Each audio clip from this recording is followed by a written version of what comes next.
And so I think I've heard you say that calcium is not the best thing for women. Since my doctor recommends it, what else can I do? Get a new doctor.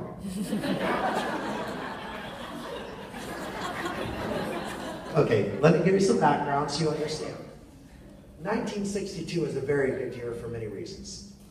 One, they built Dodger Stadium. Two, I was born. But three, the most amazing book came out by a Dr. Kervran, K-E-R-V-R-A-N. He was the head of the Société Biologique de France, the head of the French Biological Society.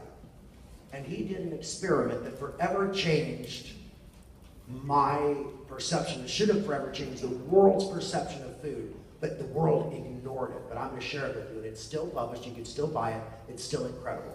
Biological Transmutations by Dr. Kervran. He proved something really amazing. He took a chicken, and he denied the chicken all calcium in its diet, and he waited to see when the chicken would no longer be able to lay eggs, which were 60 or 70% calcium. But the chicken never stopped laying eggs. And 2 years later, he had saved all of the shells because he needed to find out how much calcium was coming out of the chicken until it was all gone.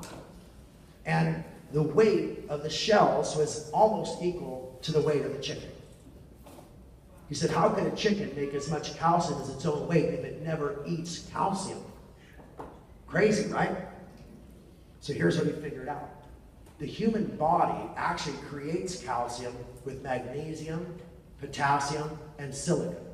And the way he figured that out was he then denied the chicken of all silica, and they couldn't lay eggs just 2 days later. Put the silica back in their diet, they laid eggs. Took out the magnesium, they couldn't lay eggs. He didn't start with those 3 minerals, he did all the minerals until he narrowed it down to those 3. So a chicken that doesn't get magnesium, potassium, and silica cannot lay eggs that are 80% calcium. But a chicken that doesn't get any calcium can. So obviously the chicken's biologically transmutating those other elements into the element that it needs. Now furthermore, I need to explain something you need to understand. Calcium and osteoporosis are not really related except for one way. When we get osteoporosis, it's because our body had produced an enzyme called TFOS. That enzyme is only created when our body becomes highly polluted with an acid called uric acid. When we have too much uric acid in our body through its intelligence creates a natural defense, and that defense is an enzyme called TFOS, and TFOS dissolves bone and creates liquid calcium. Liquid calcium is metabolized by the body and surrounds the uric acid because the uric acid is so toxic that it erodes anything it makes contact with. That means the nerve endings of your body. It leads to Crohn's disease, multiple sclerosis, Alzheimer's, lupus. It can contribute to all of those. Of course, osteoarthritis and gout. But more importantly, what we learned was that when the body is overacidic, it creates osteoporosis by dissolving the bone to defend you against a much worse disease than osteoporosis.